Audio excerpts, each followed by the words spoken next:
இஸ்ரேலினுடைய பிரதமர் நெத்தன்யாகு இந்த 5 நாடுகளில் கால் பதித்தாலோ வான்வெளியில் பறந்தாலோ அவர் கைது செய்யப்படுவார் அப்படின்னு அறிவிச்சிருக்கிறாங்க.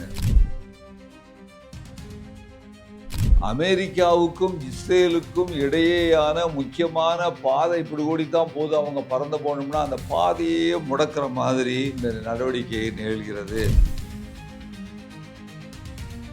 இஸ்ரேல் பிரதமர் நியூயார்க்கின் நேரடி மற்றும் பாதுகாப்பான வழியை இழக்கிறார்.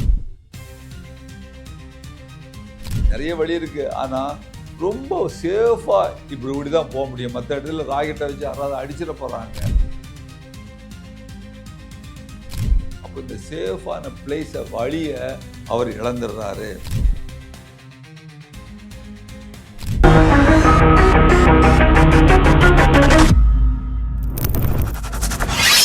வணக்கம். போர் குறித்து செய்திகளும் மற்றும் சில செய்திகளும் ரூஸ்டர் செய்திகளுக்காக உங்களோடு. முதல்ல ஒரு நல்ல செய்தி பாருங்க. சீன அரசு ஒரு 58 டன் மருத்துவ உதவிகளை, மருந்துகள் மற்றும் அறுவை சிகிச்சைக்கான பொருள்கள் மற்றது போன்ற விஷயங்களை ஈரானுடைய செஞ்சிலுவை சங்கத்திற்கு அனுப்பியுள்ளது. ஏகாதிபத்தியம் என்பது, அமெரிக்க ஏகாதிபத்தியம் வாணிப தடைகளை ஒரு நாடு மீது ஏற்படுத்தி கொண்டிருக்கிறது. ஆனால் இன்றைக்கு சீன அரசு அங்கு அவர்களுக்கு மனிதாபிமான உதவிகளை செய்து கொண்டிருக்கிறது. இதுதான் இந்த 2 நாடுகளுக்குமான வித்தியாசமாக நாம் பார்க்க வேண்டியிருக்கிறது. ஒன்று. சரி, அடுத்த செய்திக்கு போவோம். ஈரானை பேச்சுவார்த்தைக்கு கொண்டு வரணும்னு சொன்னால் இஸ்ரேல் குண்டு போடுவதை நிறுத்த வேண்டும். யார் மேலே? ஹிஸ்புல்லா மேலே குண்டு போடுவதை நிறுத்த வேண்டும் அப்படின்னு சொல்லிட்டு ஈரான் ஒரு கண்டிஷன் வைக்கு. உடனே இப்பொழுது வேறு வழி இல்லாமல் ட்ரம்ப் நெத்தன்யாகிட்ட, ஐயா நீ குண்டு போடுறதை நிப்பாட்டு, நான் எனக்கு மேடைக்கு பேச்சுவார்த்தைக்கே வரமாட்டேங்கான் ஈரான்காரன், அவனை பேச்சுவார்த்தைக்கு வரணும்னா நீ குண்டு போடுறதை நிப்பாட்டு, இதை காரணம் காட்டி வரமாட்டேங்கிறான்னு சொல்லி ஒரு ஃபோர்ஸ் கண்டிஷனில் இன்றைக்கு நெத்தன்யாகிட்ட ட்ரம்ப் பேசியிருக்காருங்கிற ஒரு செய்தியை நம்ம பார்க்குறோம். எனவே இன்றைக்கு ட்ரம்ப் நிர்வாகம் இது யாரை நம்பியிருக்கு தெரியுமா? பாகிஸ்தானுடைய ஜெனரல்களை தான் பேச்சுவார்த்தைக்கு நம்பியிருக்கு. அவங்க தான் எல்லாம் ஏற்பாடு பண்ணுறாங்க முன்னால் நின்று. ஆனால் ஆக்சுவலாக இப்போ யாருக்கு தேவை? அமைதி என்பது உலக மக்களுக்கு தேவை என்பது ஒரு விஷயம். ஆனால் இன்றைக்கு உலகத்தில் உள்ள இந்த பொருளாதார நெருக்கடி, அமெரிக்காவினுடைய பொருளாதாரம் மிக வேகமாக சீரழிந்து கொண்டிருக்கிறது. எனவே வேறு எல்லாரையும் விட அமெரிக்காவிற்கு இந்த போரை நிறுத்துவது அவசியம் என்கின்ற அடிப்படையில் பாகிஸ்தான் ஜெனரல்கள் அவங்க தான் மத்தியஸ்தம் பண்ணுறாங்க. அவங்கள்ட்ட அவங்கள நம்பி உள்ளது இந்த போர் நிறுத்தம், இந்த பேச்சுவார்த்தை ஒழுங்காக நல்லபடியாக நடக்கணும்னு சொன்னான். அப்படிங்கிறதுக்காக இப்போ இப்படிப்பட்ட நிலைமை பார்த்தீங்களா? நெத்தன்யாகுடைய கெஞ்சா குறையாக கேட்க வேண்டியிருக்கு, எப்பா நிறுத்துன்னு சொல்லிட்டு. அப்புறம் பாகிஸ்தான்காரங்க இப்போ பேச்சுவார்த்தையே நீ ஒழுங்காக நடத்தி முடிங்கன்னு அவங்ககிட்ட கேட்க வேண்டியிருக்கு. அப்போ ஒரு ஏகாதிபத்தியம் சூப்பர் பவராக 250 வருஷமாக இருந்த ஒரு அமெரிக்க ஏகாதிபத்தியத்திற்கு ஏற்பட்ட வீழ்ச்சியை பார்த்தீங்களா? அதுபோல் இன்றைக்கு பாகிஸ்தான் சர்வதேச அளவில் அதற்கு கிடைத்த ஒரு அங்கீகாரத்தையும் நம்ம பாருங்க. அது எவ்வளோ பெரிய அங்கீகாரம் அவர்களுக்கு கிடைச்சிருக்கு. இதில் நாம் எங்கே இருக்கிறோம் என்ற கேள்வியையும் உங்கள் முன்னால் நான் வைக்க வேண்டிய ஒரு கடமையும் இந்த நேரத்தில் உள்ளது. யோசித்து பாருங்கள். அப்புறம் இன்னொரு முக்கியமான செய்தி பாருங்கள். பிரிட்டனில் இருந்து இஸ்ரேலுக்கு மிகப்பெரிய அளவிற்கு இராணுவ தளவாடங்கள்லாம் விமானங்களில் கொண்டு செல்லப்படுகின்றன. அது எப்படி கூடி போகுது அப்படின்னு சொன்னால், பெல்ஜியம் நாட்டின் மூலமாக செல்லும் பொழுது பெல்ஜியம் அரசு இருக்க அதை பூரா நிறுத்திட்டான், டீடைன் பண்ணிட்டான். ஏன் நீ டீடைன் பண்ணியிருக்கான்னா, அவங்க ஏற்கனவே அறிவிச்சிருக்கிறாங்க.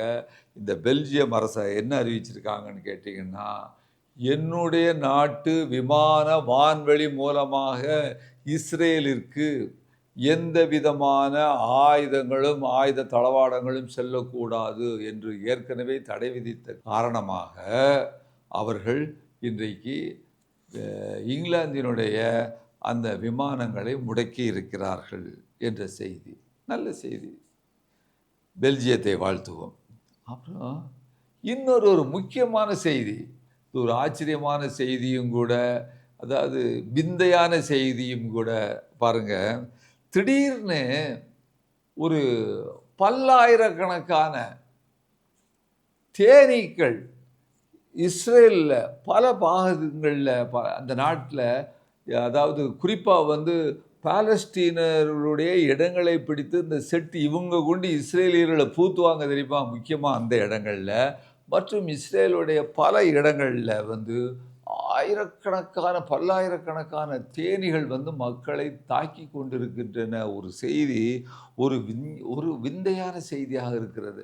அரசாங்கம் அத்தாரிட்டிஸ் என்ன சொல்லியிருக்கிறாங்க, எப்பா கதவுகளையெல்லாம் மூடு, வீடுகளையெல்லாம் மூடு, அது ஒரு மிகப்பெரிய தாக்குதலை நடத்தி கொண்டிருக்கிறது என்று சொல்லி பாதுகாப்பாக இருக்கும்படியாக இஸ்ரேல் அரசாங்கம் அறிவுறுத்தி இருக்கிறது.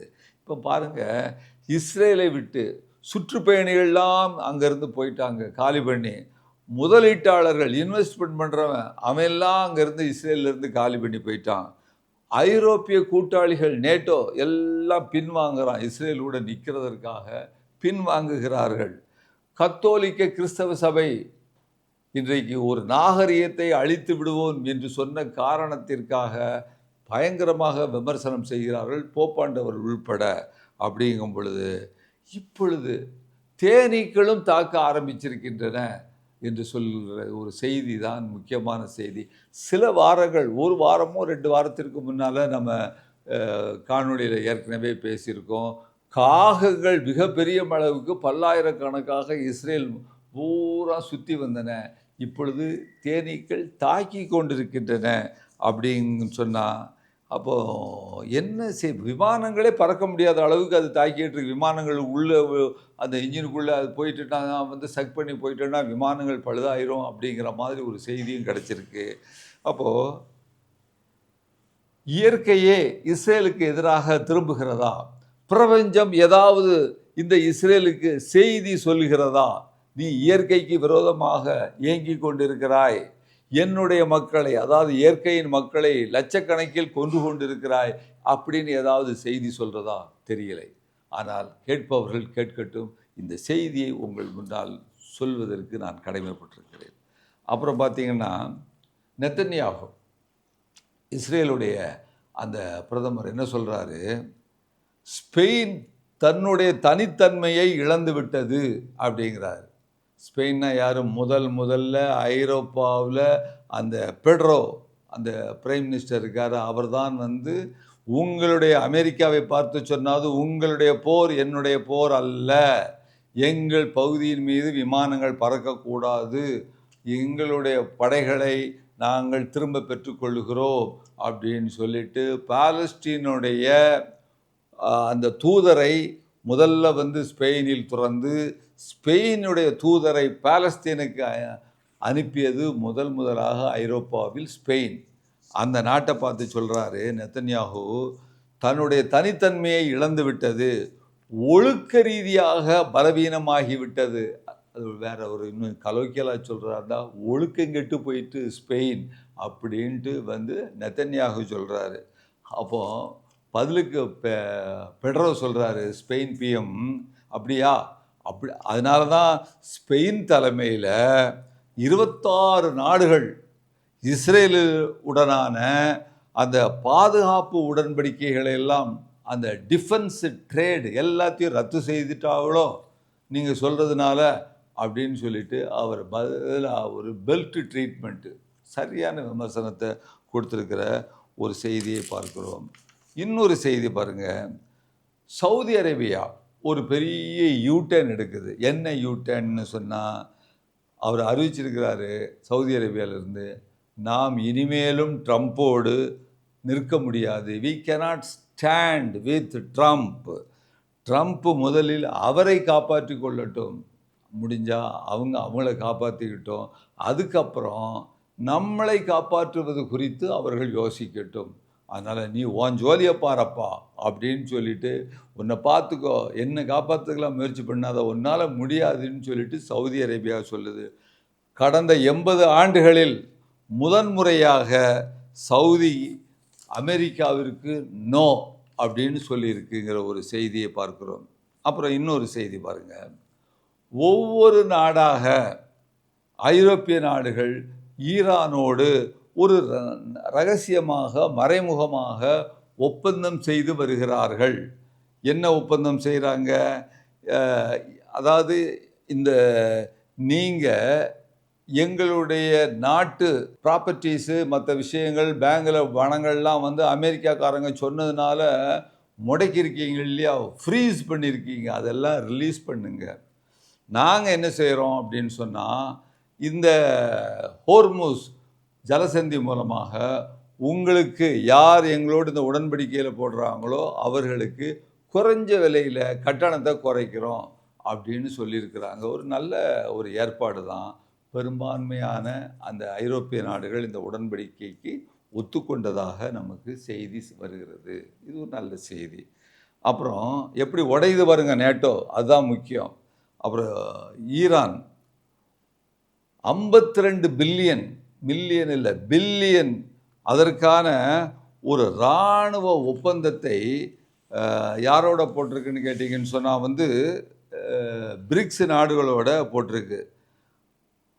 அதான் என்ன, எரிசக்தி மற்றும் இராணுவ ஒப்பந்தத்தில் கையெழுத்திட்டிருக்கு. இதன் மூலம் உலகின் முக்கியமான எண்ணெய் வழித்தடங்களில் 45% கட்டுப்பாட்டை டெஹ்ரான் பெற்றுக்கொள்கிறது. மேலும் பாதுகாப்பு ஒத்துழைப்பும் இதில் அடங்கும். இந்த ஒப்பந்தம் எதிர்காலத்தில் மேற்கத்திய நாடுகள் விதிக்கும் எந்த பொருளாதார தடையையும் நடைமுறைப்படுத்த முடியாது என்ற நிலையை உருவாக்குகிறது. மேலும் மத்திய கிழக்கினுடைய அந்த வளைகுடா பகுதி மத்திய கிழக்கினுடைய மிகப்பெரிய இணையற்ற வல்லரசாக ஈரானை இது நிலைநிறுத்துகிறது. எது? இந்த ஈரான் போட்டிருக்க பிரிக்ஸோட போட்டிருக்கக்கூடிய அந்த நாடுகளோட போட்டிருக்கக்கூடிய 52 பில்லியன் நாடு. அமெரிக்கா நடுநறுங்கி கொண்டிருக்கிறது, பதட்டத்தில் உள்ளது, இதை கேள்விப்பட்டதும் அப்படிங்கிற ஒரு செய்தியையும் நாம் பார்க்கிறோம். அப்புறம் அடுத்த செய்தி ரஷ்ய பிரதமர் லாவ்ரோவ் சீன சென்று அங்குள்ள சீன அதிபரிடம் நேருக்கு நேர் சொல்லியிருக்கிறார். என்ன சொல்லியிருக்கிறார்னா, உலகம் போரை நோக்கி திரும்பி கொண்டிருக்கிறது என்றும் உலக பெரும்பான்மை மக்களுக்கு, அதாவது உலகத்திற்கு பெரும்பான்மை மக்களுக்கும் சரி உலகத்திற்கும் சரி, ரஷ்யாவும் சீனாவும் தான் ஒரு நிலைத்த தன்மையை, ஒரு ஸ்டெபிலிட்டியை கொடுக்க முடியும் என்று அறிவித்திருக்கிறார் ரஷ்யாவுடைய பிரதமர். அமெரிக்கா இது கொடுக்கக்கூடியது அமெரிக்காவோ நேட்டோவோ அல்ல, மாஸ்கோவும் பீஜிங்கும் மட்டும்தான். இது வெறும் பேச்சு அல்ல. பூமியிலேயே மிகப்பெரிய 2 அணுசக்தி நாடுகள், வல்லமை பொருந்திய நாடுகள் இரண்டும் மேற்கத்திய தலைமையிலான ஒழுங்குக்கு மாற்று சக்திகளாக, அந்த ஆர்டருக்கு மாற்றாக தங்களை நிலைநிறுத்தி கொண்டிருக்கின்றன என்று நேரடியாக பதிவு செய்கிறார். உலக பெரும்பான்மை அப்படின்னா, இந்த பெரும்பான்மை யார் அப்படின்னு கேட்டிங்கன்னா குளோபல் சவுத்துன்னு சொல்லுவாங்க. அதாவது உலகில் உள்ள ஆப்பிரிக்க நாடுகள், லத்தீன் அமெரிக்க நாடுகள், ஏசிய நாடுகள், இதெல்லாம் குளோபல் சவுத்துன்னு சொல்லுவாங்க. இங்கே உள்ள நாடுகள் எல்லாம், இந்த நாடுகளெல்லாம் போர்களை அமெரிக்கா உண்டு பண்ணி அதனால் கொலட்ரல் டேமேஜ்னு சொல்லுவாங்க. அதனால் பல்வேறு விதமான துன்பத்திற்கும் சீரழிவிற்கும், வியட்நாமில் முதல், ஆப்கானிஸ்தானம் முதல், இங்கே ஆப்பிரிக்காவில் பல்வேறு நாடுகள் மூலமாக, வெனிசுலாவிலிருந்து இப்படி உலகம் முழுவதும் டெரரிஸ்ட் ஆக்டிவிட்டீஸை தூண்டி கொண்டிருக்கின்ற அமெரிக்கா மற்றும் மேற்கத்திய நாடுகள், இவர்களோடு இந்த வேலை வேண்டாம் அப்படின்னு சொல்லிட்டு மிகப்பெரிய அளவிற்கு சோர்ந்துட்ட மற்ற நாடுகள் இருக்குது பார்த்தீங்களா, இந்த நாடுகளுக்கெல்லாம் நாம் நிலைத்த தன்மை கொடுக்க நாம் தான் முடியும் அப்படின்னு சொல்லிட்டு ரஷ்யாவுடைய பிரதமர் சீனா சென்று ஜீபிங்கில் நேரடியாக சொல்லியிருக்கக்கூடிய ஒரு செய்தியையும் நாம் பார்க்கிறோம். அடுத்ததாக சர்வதேச அரங்கில் இதுவரை சந்திக்காத ஒரு முக்கியமான திடீர்னு ஒரு புரட்சி மாதிரி ஒரு விஷயம் ஏற்பட்டிருக்கு. எல்லாமே இன்றைக்கு இந்த ஈரானுடைய யுத்தத்துக்கு பின்னால் அதாவது நம்ம ஈரான் யுத்தம்னு கூட சொல்லக்கூடாது. ஏன்னு கேட்டிங்கன்னா, நான் கூட ஒரு பதிவை பார்த்தேன். வியட்நாம் போர், ஆப்கானிஸ்தான் போர், ஈரான் போர் அப்படின்னு சொல்கிறாங்க பார்த்தீங்களா? அப்படி சொல்லக்கூடாது நம்ம. அமெரிக்கா வியட்நாமில் மீது நடத்திய போர், அமெரிக்கா ஆப்கானிஸ்தானத்தின் மீது நடத்திய போர், அமெரிக்கா ஈரான் மீது நடத்திய போர், அமெரிக்கா வெனிசுவேலாவின் மீது நடத்திய போர்னு நம்ம சொல்லணும். அமெரிக்கா விட்டுறக்கூடாது. ஏன்னா இவற்றை எல்லாவற்றிற்கும் மூல காரணம் அமெரிக்கா தான் என்பதையும் நாம் குறிப்பிட வேண்டும். அப்போ இதுவரைக்கு சர்வதேச அரங்கில் பல்வேறு விஷயங்கள், முக்கியமான விஷயங்கள் இப்போ ஒன்று நடந்திருக்கு. இது என்ன முக்கியமான செய்தின்னு கேட்டிங்கன்னா, டென்மார்க்கு ஐரோப்பாவில் உள்ள நாடு, ஃபின்லாந்து ஐரோப்பாவில், ஐஸ்லாந்து, நார்வே மற்றும் ஸ்வீடன், இந்த 5 நாடுகள்லாம் இணைஞ்சு ஒரு அறிவிப்பை கொடுத்துருக்குறாங்க. என்ன அறிவிப்புனா, இது நடைமுறையில் ப்ராக்டிக்கலாக ஒரு சட்டப்பூர்வமான அறிவிப்பு. அந்த அறிவிப்பு மிகப்பெரிய ஒரு கான்சிக்வன்ஸ், விளைவை ஏற்படுத்தக்கூடியது. அதாவது என்ன சொல்லியிருக்காங்கன்னா, இஸ்ரேலினுடைய பிரதமர் நெத்தன்யாகு இந்த 5 நாடுகளில் கால் பதித்தாலோ வான்வெளியில் பறந்தாலோ அவர் கைது செய்யப்படுவார் அப்படின்னு அறிவிச்சிருக்கிறாங்க. இது வெறும் தீவிர நடவடிக்கை இல்லை, அடையாளமான ரீதியானதில்லை, உண்மையிலேயே அவங்க அறிவிச்சிருக்கிறாங்க. இது அமெரிக்காவுக்கும் இஸ்ரேலுக்கும் இடையேயான முக்கியமான பாதை. இப்படி ஓடித்தான் போது அவங்க பறந்து போனோம்னா அந்த பாதையே முடக்கிற மாதிரி இது இந்த நடவடிக்கையை நிகழ்கிறது. இதனால் இஸ்ரேல் பிரதமர் நியூயார்க்கின் நேரடி மற்றும் பாதுகாப்பான வழியை இழக்கிறார். நிறைய வழி இருக்குது, ஆனால் ரொம்ப சேஃபாக இப்படி தான் போக முடியும். மற்ற இடத்துல ராக்கெட்டை வச்சு யாராவது அடிச்சிட போகிறாங்க. அப்போ இந்த சேஃபான பிளேஸை, வழியை அவர் இழந்துடுறாரு. நவீன வரலாற்றில் சமீப காலத்தில் வெள்ளை மாளிகை, அதாவது அமெரிக்காவுடைய மிக மிக நெருங்கிய நட்பு நாட்டு தலைமை அமைச்சருடைய பயணத்தை ஃபிசிக்கலாக ஐரோப்பாவில் உள்ள 5 இறையாண்மை நாடுகள் தடுப்பதை இதுக்கு முன்னால் நாம் பார்த்ததே கிடையாது.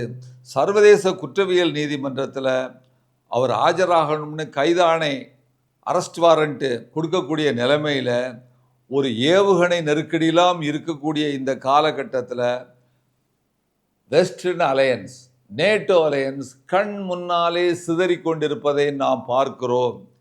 இது மிகப்பெரிய அளவிற்கு உலகத்தினுடைய ஸ்தரத்தன்மைக்கு, அமெரிக்காவிற்கு ஒரு மிகப்பெரிய ஒரு பலத்த அடி மேல் அடி, இதுவும் ஒரு அடியை கொடுத்திருக்கிறது என்ற ஒரு செய்தியோடு அந்த செய்தியையும் நாம் முடிவு செய்கிறோம். அதற்கடுத்து இப்படியாக இந்த செய்திகளுடன் இன்றைய செய்தியை நாம் முடிவுக்கு கொண்டு வருவோம். நன்றி, வணக்கம்.